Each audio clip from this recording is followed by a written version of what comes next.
Ang taong walang pangunawa ay kinukutya ang kapwa. Ngunit ang taong may pangunawa ay hindi nangungutya.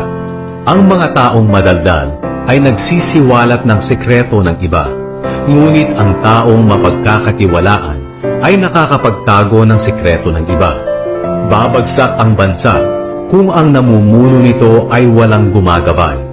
Ngunit kung maraming tagapayo, tiyak ang tagumpay.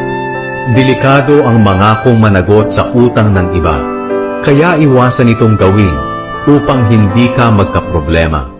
Ang babaeng maganda ang ugali ay nag-aani ng karangalan, ngunit ang taong marahas ay magaling lang sa pag-angkin ng kayamanan. Ang taong tamad ay maghihirap, ngunit ang taong masipag ay yayaman.